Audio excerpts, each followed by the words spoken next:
And we're as a humans, we're a set of agents too, consisting of different agents, and everyone does different. Yeah, it's a bit scary. Our relationship with technology is evolving rapidly. As AI is changing businesses and reshape our world, what does the future hold? Hi there, welcome to my channel. I'm Michael Coppola. I'm really excited to have you here. Thank you for joining me on this journey. Together, let's explore the incredible potential of entrepreneurship, business innovation, and technology to take your ventures to the next level. I can't wait to start. So, see you with the first episode of AI Business Transformations.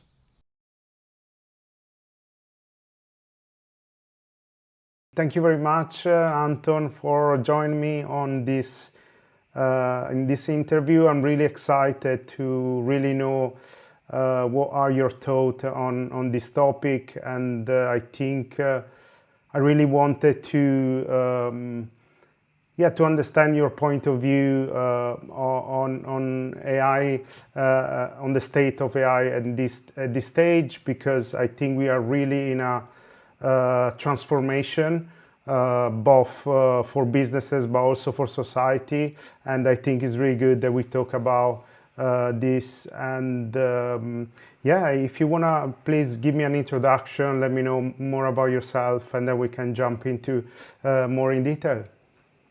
Yeah, sure. Thanks a lot, Michael, for having me and for invitation. For me, it's a pleasure. So my name is Anton. I work within AI for around 10 years now, I think, and so I have a background of working, so developing end-to-end AI solutions in different sectors, including public sector, healthcare.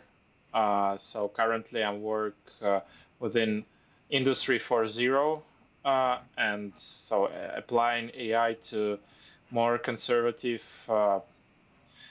industries, and heavy industries. Yeah, and yeah, that's basically about me. Great, thanks, Anton.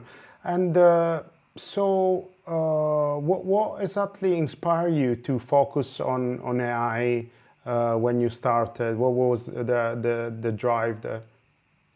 Yeah, I think 10 years ago, AI wasn't so popular and data science and machine learning, but I saw huge potential because I saw that there is a lot of data that's coming. So a lot of data started to come from different sources, and I just was feeling that there is a chance um, to get a lot of value analyzing this data.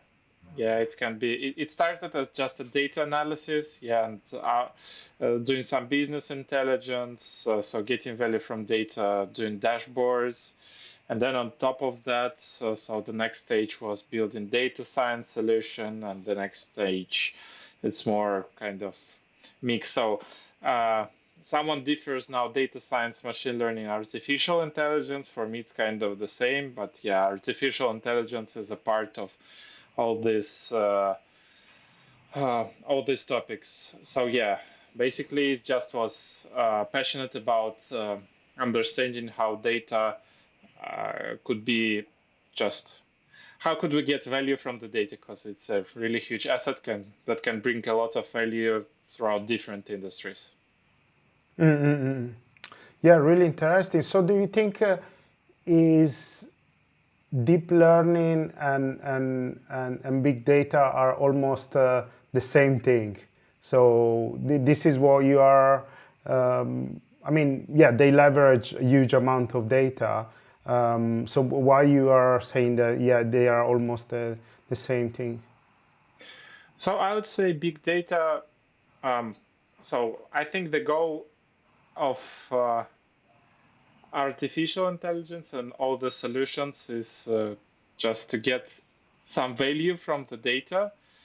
And big data, I think this is a part. Oh, it's more on the data engineering side when your goal is just to collect the data that you need, maybe some data in real time, some data maybe more on a batch basis, so partially.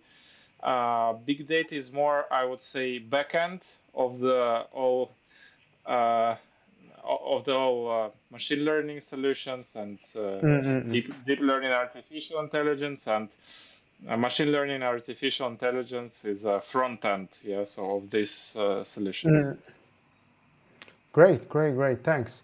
And I want to talk about a bit about your background. You also have a background in physics, and how this background has influenced your actual approach in business and also in AI. Yeah, I think mostly so. As I'm a physicist, I actually had a lot of maths at university, and it really helps to develop all the solutions and just try to understand all the approaches, including modern ones. On other side, I'm more focused on applied AI. Yeah, so it means that I divide it usually into two parts. First one is research part. So you can research, maybe create some new architectures, um, and on other side, to or train some models or pre-train, yeah, foundation models. On other side, there is applied AI that can be applied to different industries. So in my case, as I'm a physicist, for me it's really useful to combine so knowledge of machine learning and knowledge of physics to deep tech industry, to heavy industry. Because in heavy industry, you need to know a lot of physics just to understand how the process works. And I found it really useful for my background. So it's kind of combination of maths and physics, just to find the new sources of revenue or cost savings. Yes. Great, great, great, great. Thanks. And you also been working on with different. You have been building different team. So what do you think is a key success to building and scaling AI solution, AI team? Sorry. I think the key success is, so first of all, focus on business objective. So before you start to apply AI somewhere or to develop, it's better to understand how you can get value from it, potentially at least. So to have a list of hypotheses where you can apply it. So the second thing I would say is just to find potentially low hanging fruit. Yes, from this list. Understand how you can get value. So have an estimation of so what will be increase in efficiency on one side and what at what cost. So, and can you solve it without AI at first? Because AI is usually and all about machine learning. It's more expensive in terms of costs. Yeah. So you need to understand quite well how to apply AI. And then you need to start small, I think. And if everything goes good, uh, you just, so I call it product market fit, but yeah, it's similar to product market fit. You have some solutions, and when you start to scale, you need to hire right people. Yeah, start small and then grow. And so hiring, I think, is really important. I just focus on not only on the hard skills of candidates, but on the soft skills that are. Uh, so I have some values actually, yeah, and aligning my values with the values of candidates, I think, is really important. And having the team with similar values and with good hard skills, I think, is a key to success, basically, while understanding that there is some value from the solutions that you are developing. Really, really interesting. Thanks, Anton. And I do see a lot of business owner and leaders sometimes do having a bit of resistance in adopting AI solution. How do you manage that? And what would be a suggestion for this kind of leader? And how do you approach in that kind of situation?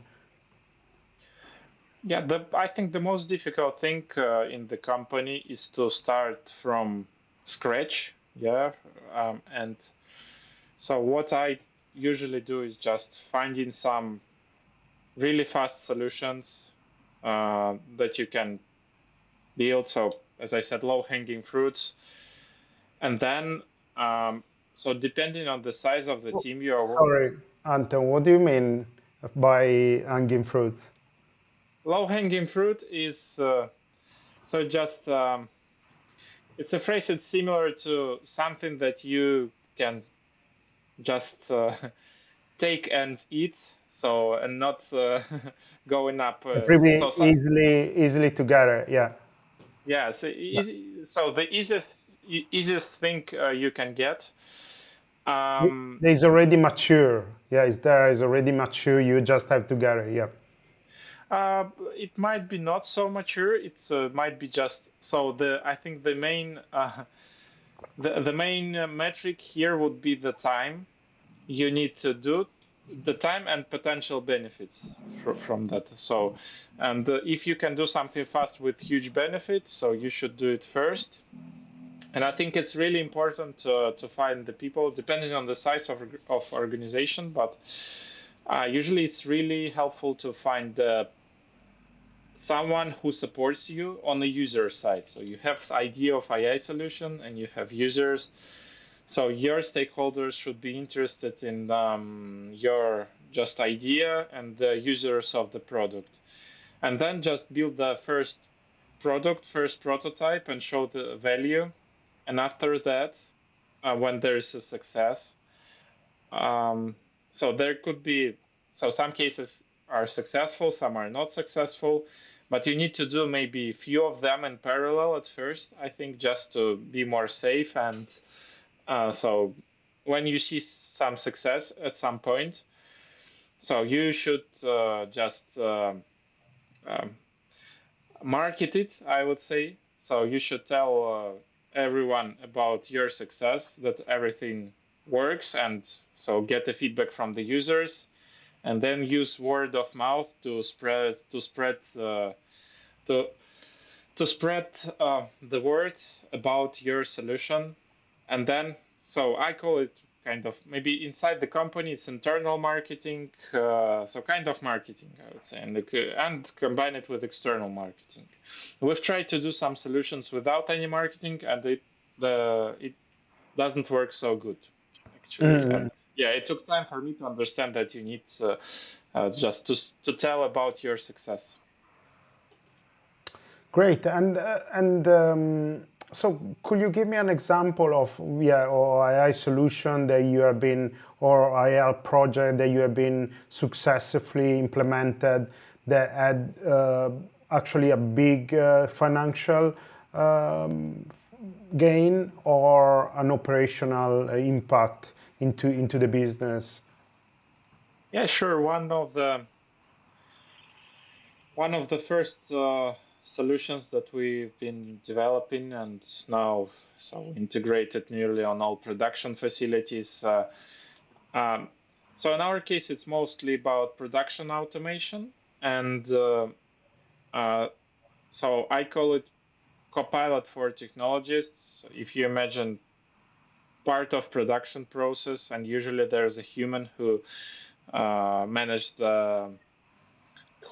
it, and Uh, usually there's the case that people need so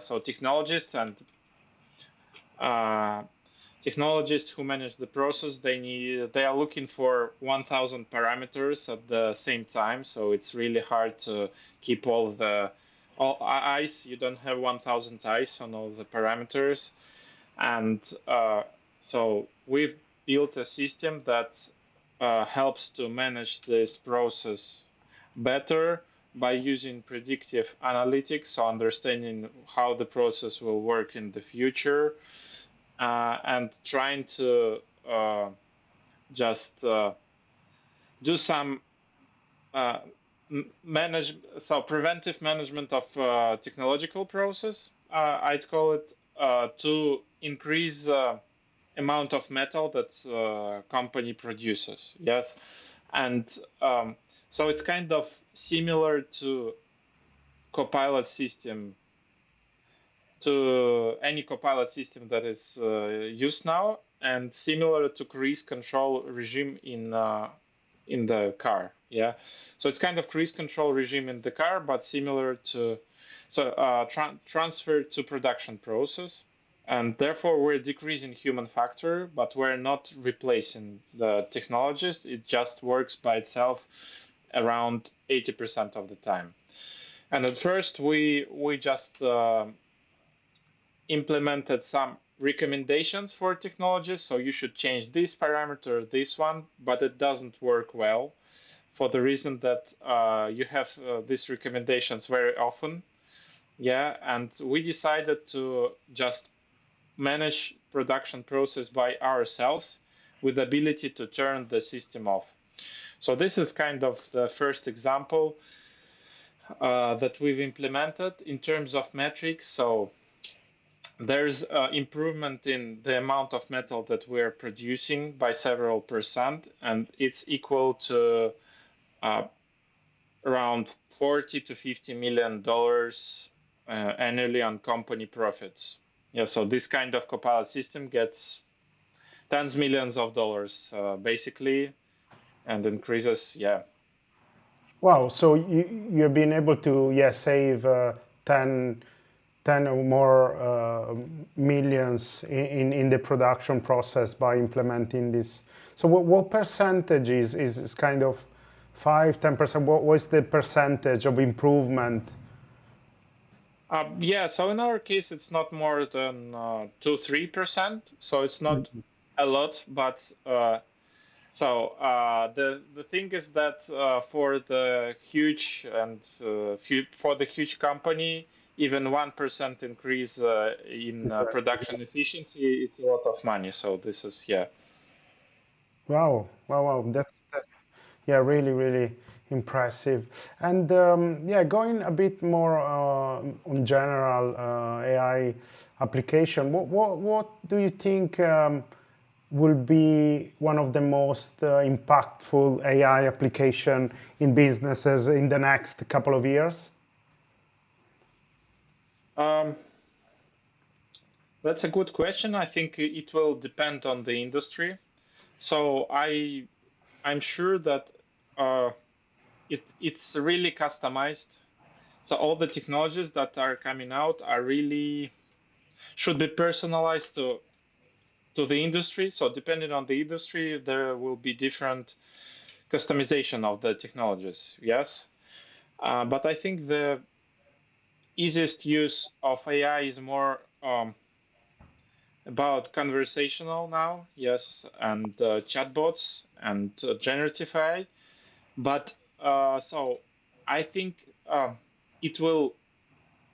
So LLM are quite cost heavy, all LLMs, and I think the amount of LLM solutions that are developing now, so they probably will be limited, and so from my point of view, will be mostly implemented into so mid to big enterprise business. Yes, because um, it's just the amount of benefits that you can get from LLM solutions, I think, and all Gen AI solutions.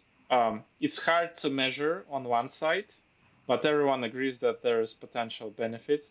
But I think it's so you should look for economics, yeah, and compare the effect and benefits of implementing all chatbots and LLM chatbots, so using LLM and all Gen AI, compared to the cost of it, yeah. So, and my take on that is that for the reason that there will be I think similar, maybe few percent improvement in efficiency. Um, there will be big benefits only for big companies. Yeah, and I think so. Mm. It will transfer mostly to big to or maybe medium companies, and there will be other companies such as OpenAI and other other big tech players that will develop solutions for the end customers, such as ChatGPT, yes, and all other chats that are popular now. So DeepSeek. Mm. Yeah. Yeah, yeah, yeah. Yeah, but to be honest, I also seen a big opportunity also for a small company because I think with these tools you are now able to have a really small team and can do what I mean I'm honestly now doing the works of probably 5 people respect a years ago, so I can go I can go super fast on many different things. And yeah, if I look back, I probably was doing much less, so probably so I think there is also opportunity for small startup to yeah, to really leverage AI in the right way, both in the development side, also in the marketing. So through using different automation tools, I think we a really small team dedicated can do really a lot of stuff. So yeah, there is, I think, both, yeah, both big company and small company.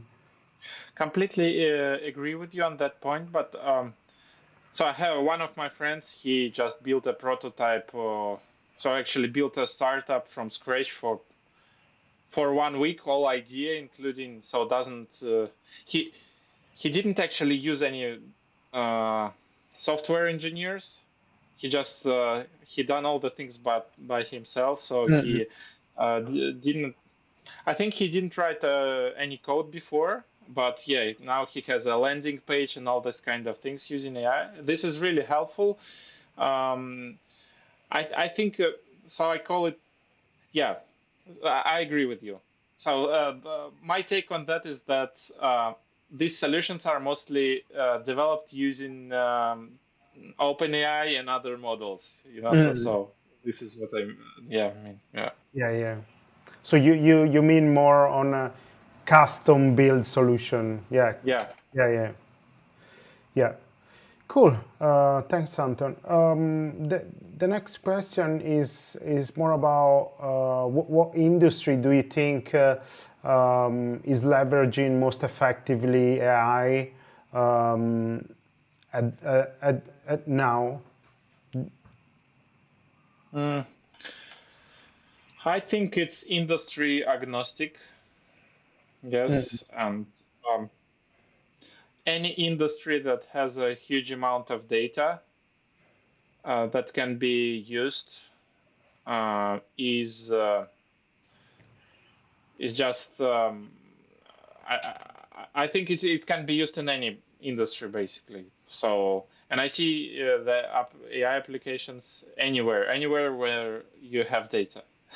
Mm. So a heavy But industry. did you see any industry that is actually using it better than other one? Example, I probably seen yeah, maybe in healthcare there is a lot of development. There is any specific industry you have seen that they are more adopting respect to other one? Yeah, I think that depending on what we call AI, but financial industry has a lot of applications. Healthcare is just developing now very fast, and because they healthcare system, they have a really hard data. It's really hard to process. Yes, and there are a lot of technologies now who can accelerate it. So all the healthcare biotech, so they are growing. heavy industries, they are growing slowly, but I think there will be. So I see a trend for just increasing implementation of artificial intelligence there, because this industry has a lot of data and really low AI adoption and huge potential benefits. Yeah, and if you just, as I said, if you improve this efficiency by several percent, it will give a lot of money. So a lot of application to robotics. Robotics, I think this is the future. So there's just so many things that you can do with the robots now. Mm, I'm sure that this is about our future. I'm a bit scared at the same time. Yeah, but so I'm not sure if I want to have a just a humanoid robot in my flat. yeah. Yeah, but Yeah, so but I mean, we always have the initial fear of new technology. Of is as instinctively we do tend to reject new things, right? We are kind of routine animals, so we like kind of the same thing. So when there is something new, it scares us, but it's actually is a cycle, right? We actually scare, and then we use it, and then we basically don't do without it, and it's always happen like that, like with many technology innovations. So yeah, it sounds scary, but maybe it's gonna be really good. I'm gonna be having all wash and always in order in the house. So yeah, we don't know exactly what the yeah, future is we'll going to see. hold. Yeah, Yeah, exactly. we need to go forward. Yeah. So me personally, I want to be part of the. So I want to bring value to the world. Just building some AI solutions. I'm not sure in what way they will be used. Maybe in a bad way. Okay, I accept this fact, but at least my intention is a good one. Mm, yeah, yeah. Great. So the next question is about if you have seen any particular tools, any emerging tools in the AI field that you have seen emerging now. It's a bit hard to filter now all the solutions. So there are really many solutions to work in. But so personally, for me, using ChatGPT and so combined with Perplexity, Perplexity is a kind of Google, yes, but using large language models. Um, so for me, this is more than enough at this point of time. Yeah, but if you're, it's just about the life. So sometimes, yeah, I think I'm not using not more than that, but so as I said, example um, of my friend who just who's building a startup now. So he uses so this is a service that's called Lovable for building kind of prototypes. Yes, and but they're changing a lot now. So you Mm, need to. I think it's yeah, it's a good thing. You just when something when when you see some new idea, some new startup, just wait for 2 months or 3 months, and then. So I'd prefer to see some startups that are just still past some stages until they started to grow, and then use this technology. a bit more established than the hype cycle. Yeah. Yeah, So did you hear about the DeepSeek? yeah, of course. So it's yeah, of course I've heard of DeepSeek. So I'm not sure if there's a big difference. I haven't tried it personally, but a lot of my friends tried it. Um, it's really similar. I have a just ChatGPT subscription, So it's interesting to try. Yeah. Interesting thing that some people asked who built DeepSeek. So they asked DeepSeek who built DeepSeek, and so DeepSeek answered that it's based on Yandex GPT. So Yandex is a Russian company. It's not true, but yeah. So there are some kind of hallucinations. Still, I think OpenAI models are more robust. Yeah, even though their results are the same, and I think it's more safe. Just at least now. Yeah, yeah, yeah. Yeah, the impressive thing that I'm not sure yet if is real. There is people saying is not real. Is that they've been able to build their training in 2 year for $5 million respect to ChatGPT. There's been a decade of development and 100 million in that sense. Did you dive deep into if it's actual real? Did they actually be able to build it for that small amount of money? Um, so Because I it is a open source, so we should somehow be able to tell, right? uh, yeah, I deep dived a little bit into architecture and how it was trained. Um, so it's just So as well as I understand, it's even OpenAI employees, they say that it's somehow similar. Yes, so there are similar approaches in training, uh, but it's hard to prove that it's costed such amount of money. I think so. It's just unobvious. I will tell honestly. So if you're just training this model, yes, as an example, so you've trained this model, but how many attempts did they have before? So they've been training other models, but no one tells about it. So the whole cost of just building this solution, yes, and it's Mm-mm. just amount of hours for this particular model, yeah, and this architecture. We don't know how many they've tried, Mm-mm. Yeah, yeah, so yeah. really limited information. Yeah, because the most expensive process is the training, right? Yes, yeah. Yeah, yeah, yeah. Cool. Great. Thank you very much, Anton. And now I want to go a bit more on some.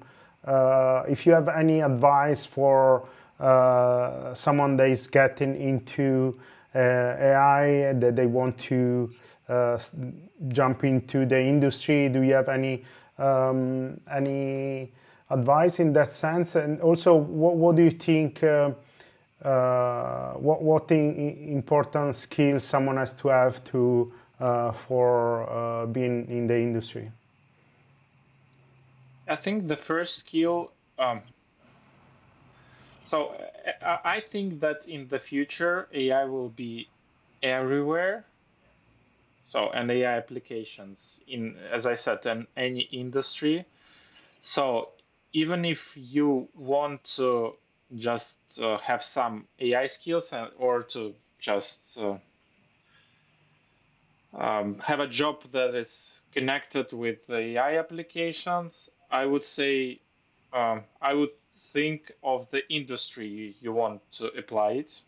Yeah, because really applications are different by the industry.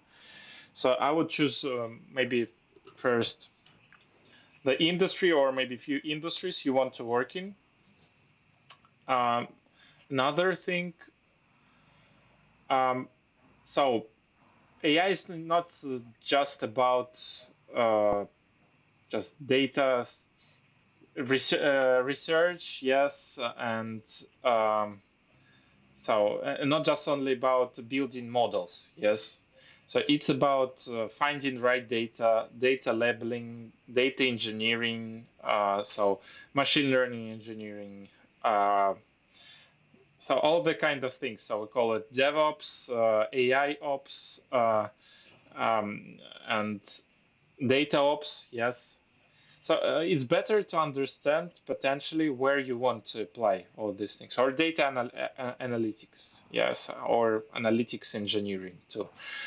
And so you potentially need to choose that there could be really different skills used in each of these areas. And I think it's better to try to choose where you want to go potentially. And if you want to be on research side, it's another set of skills. You need PhD, you need some publications. If you want to be on more applied side, you need more skills. So, for example, I think software engineering skills are really important, at least basics. Yes, just to build more robust solutions.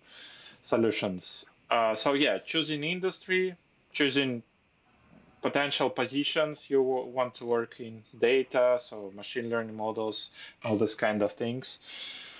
And I think it's really important now to um, develop a pipeline for education. Maybe so. There are a lot of news now, and so building constant education process, filtering right publications. Yes, it's a really important skill just to learn something new every day now, because the speed is really fast now, and you need to adopt all these things. And being curious and adopting new technologies is really important, because I know in some cases, so people have been doing some models for 2 years, and just so new model came out at some point, and it's better than what they've been doing for a few years. You should be ready for this. Yeah. And so I think these are the things. So constant education, choosing industry, choosing right skills you want to develop. Yes. So yeah. Wow. Yeah, yeah. Um, yeah, that's really interesting. And I think there is going to be, I'm not sure you agree with me, but I do feel that in the close future, almost every company need to be a tech company. What do you think about that? And do you think we will all have to have a basic understanding of AI and a bit of programming? What do you think about that? I think depending on the time, but I still think that mm, so at least any company should be partially tech company. So for example, for heavy industries, if you get rid of IT department and just AI teams, there will be still people that mine the ore, and you will still have metals at least. So at least until the point when it will be um, just autonomous, yes, and all the ore will be taken Mhm. automatically, yeah, and processed. But I don't believe it will be in the closest future. And so I think the concept of some companies that are more working just in the internet space should be tech companies for sure. But the ones that are working in other industries that include just offline interactions, they should be at least partially tech. So, and I'm What sure that what company are offline interaction? I'm not still, sure. I mean, heavy There are, yeah. yeah, I mean, not 100% offline. So I call offline. Um, our company, for example, so from heavy industries, they sell and metals to other big companies. Mhm. So they don't need an internet to just make a sale.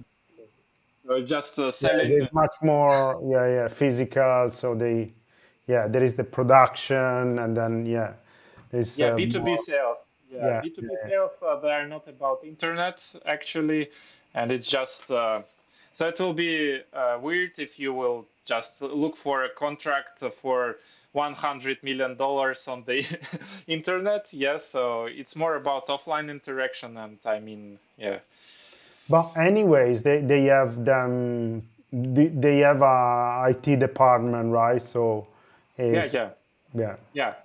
And I'm sure that everyone need to have so proper AI skills preparation. Yeah, because it will boost your productivity really fast, yeah, and yeah, yeah, the sooner you'll get it, the sooner you will be more productive. yeah. And I'm afraid a bit of the people who won't adopt this. Yes, so and I don't know how it will go. I'm sure there will be people who just will.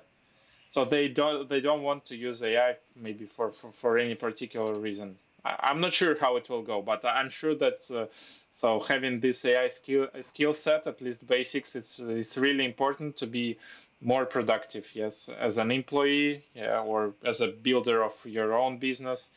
So it's a really big competitive advantage now. Amazing. And what application uh, is particularly promising in AI in the next 5 to 10 years? So do you see some specific application in sense of how we apply AI? There is something that you really are think that they're going to be really promising, that maybe transforming our way or businesses are working. What do you think about that? So I'm curious to see more developments for the AI agents, so real applications, and how it will go. It could be really a good boost, but I just want to see some applications that are adopted by a lot of people. So there are not many not many applications that are using AI agents massively. Yes, the first thing. The second thing, it's so yeah, I'm thinking about robotics actually, and um, all the things about robotics. So this system, the LLMs, so they're particularly um, new types of models that include not only so a lot of models are developing that are including not only language but just visual representation of something, some images combined with language and combined even with robot actions. Yes, and using all this information, robots now can be boosted. But I'm thinking about robotics actually a lot. So I think Mm. this is a huge So, potential. so basically, the application of AI in robotics. Yeah, I think it has a really huge potential. And AI agents, I'm just curious how it will be applied to to different industries and to our world. Mm. Actually, robots are a set of agents, actually. So, Yeah, yeah, yeah. and we're as a humans, we're a set of agents too, consisting of different agents, and everyone does different. Yeah, it's a bit scary, even for Mm. me. Yeah. Yeah, I agree also on yeah, both side, agent as well. I do believe there's gonna be a uh, big shift almost on to the from the software based to agent based application. But we will see. Yeah, yeah, I'm really interested in that. I see a big potential. Yeah, great, thank you. And another things, how businesses can kind of future-proof them organization to take advantages of AI. So I think um, The easiest way is to start small. Yeah, maybe. So what I found really good practice is just before if you want to before hiring someone, yeah. So for example, you have a team and you think of how you can apply AI. It's better to maybe invite some experts, yes, just maybe several experts to get a view of how you think we can get value from AI, and to see potential applications. Just after that, if you'll have some prioritization of ideas, maybe starting small, yes, as I said, and then see how it goes. So it's all about economics, actually, and as any project, actually, as Mm. any innovation is about economics. Yeah, maybe strategical one, maybe it will bring you money in a few years, but you need to understand the value of it. Yeah, so just yeah. So my point of view is just to ask some experts, yeah, before you start, then starting small and then scaling if there's ROI, and so your P&L allows you to do so. If Mm-mm. there's a yeah, if there's a value from it. So So more like starting with advisor. Yeah, you bring in some advisor, there's expert in AI adoption, and then you can slowly, yeah, build up yeah, a bit more. Yeah, yeah, great. Apart now, we have been talking about businesses. I would like just one question about. I mean, I know can be can be really long, and we don't have a lot of time. But what do you think about the ethical application of AI for society? Um, uh, some as some of your thought would be great in that sense. I think so that there is a huge ethical aspect, and so that's why I'm a bit scared of open source solutions. Yes, because anyone can use it for any purpose. It's one side. Um, Another side is that um, so there should pass some time to see, for example, in case of large language models, the to end solutions using. So I'm not sure actually that in the end solutions, in the final solutions, AI solutions, LLM will be on the final stage. So what I mean, I think LLMs, uh, so in any case, are a part of solution, maybe core part. When starting just to develop AI solution, it could be a core part of solution that generate most of the data, or so just the first model first model at the start, yes, but then you should, depending on the solution, create a set of guardrail metrics. Yes. So guardrail safety metrics. There could be some if else or other methods. There are many methods of just choosing guardrail metrics, but you need some safety metrics. It's the first thing. Moreover, I think that any AI solution should have a human in the loop. So it's the safest measure actually to having human in the loop, just checking that everything works good. So even in our What do you mean, human in the loop? so human in the loop is uh, so to simplify is just in any of the AI solutions, you need a human to verify the result of AI model. Yes, and Mm. human should make a final decision. Yeah, Yes. so basically you mean to align the AI with the human also objective, right? Yeah, and so the result of the model, the result of AI model, should be verified by human. Mm. Yeah, Mostly yeah. all the, especially in the really important decisions. Yes. Mm. So, for example, in case imagine there's a production and you delegate all production management to AI. So I'm really scared to AI, to large language model. I'm really scared of the results because it can be broken in 1 hour. Yes, at least at this point of time.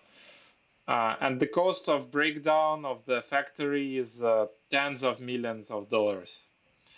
Yes, and um, if you're developing AI solution, at least in this case, you should be aware that it should be a small part, just the first part in the chain of making decisions. And so there's a everywhere there's a chain of making the decisions. Yes, and I think AI should be in the first just the first stages. So Mm. yeah. Yeah, yeah. Another things I've seen that is some things that we have to think about. I think is how do we manage, because how you train the model is response in a way. So I think how are we gonna be managing the differences in each of the model, in each of different um, way of thinking. If it's you know, what different organization, they probably want to have a certain response, but also country, right? They don't want to, or they don't want to get some kind of response of the models that's been trained with completely opposite opinion. So I think there is going to be a bit of clash into that side as well, because probably there is going to be a lot of models. So a lot of country, they're going to be build their own model. There is going to be trained on them way of thinking. So yeah, there's probably things around the ethics of how these models are trained and how they align with each of the yeah, even political view, right?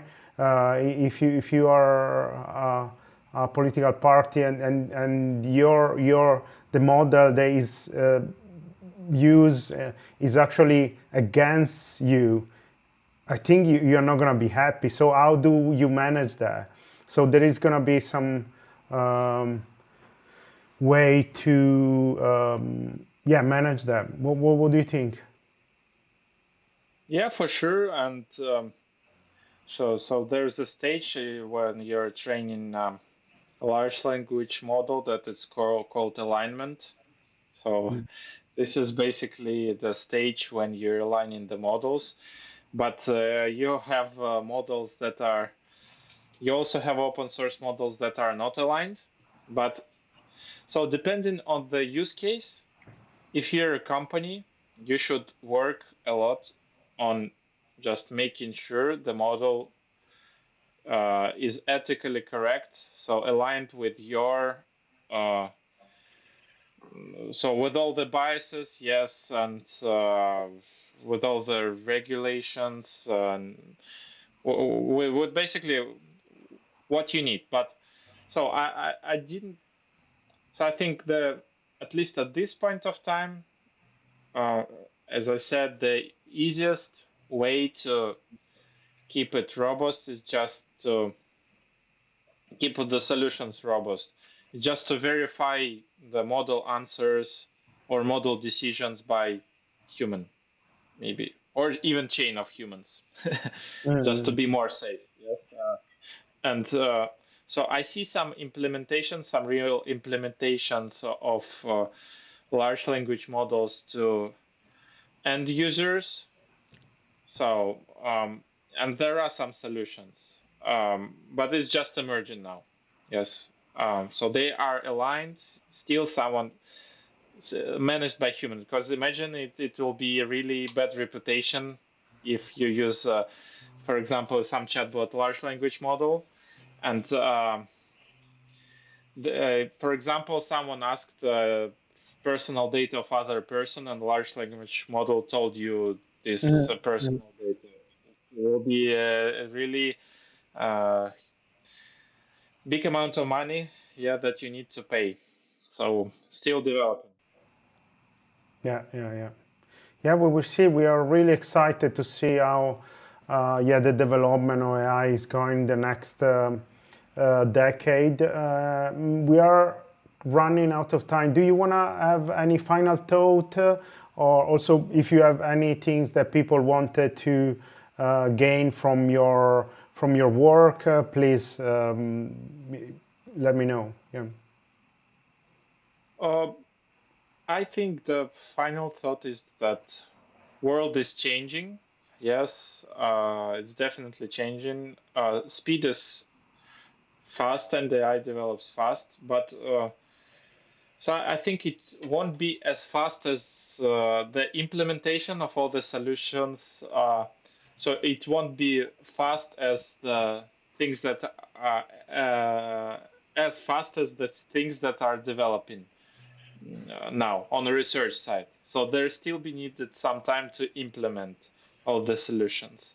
So for example, as well as I know, electrical engines took several decades to implement, yeah, from invention. Mhm.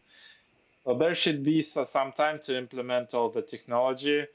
So at least I think, so for my lifetime, I'm probably safe. I'm not sure about my kids. Yeah, but yeah, it will be probably But why? their problems. Why? Which problem? What do you mean? So I mean problems with I'm not sure it could be a problem, but creating AGI, yes, and something that is so when the uh, artificial intelligence will become smarter than the humans and start to make decisions, I think it still will take several decades, even if it will be at some point. Yeah, I'm not sure about the case. I'm more scared about the cases when the some models will make a mistake. Yes, Mm. um, and it can Yeah. be even yeah in defense sector. I don't want to think about that, but yeah, there could be a lot of problems. Yeah, and yeah, so this kind of mistakes, there are some risks, but I don't believe so. I believe it won't happen in maybe several decades. So Mm. there should be some time for implementation. Yeah, I do understand the risk, and also there's some people really into AI. They are concerning about this kind of dystopian AGI taking the world. Uh, but have we have any sign that that could happen? I mean, at the moment, it doesn't seem that the machine is taking over human. We still in control. We can manage it. We can train it. We can, align with human need. So let's see. Let's see. I'm Yeah, really curious to see what is gonna happen. Yeah. yeah, the same.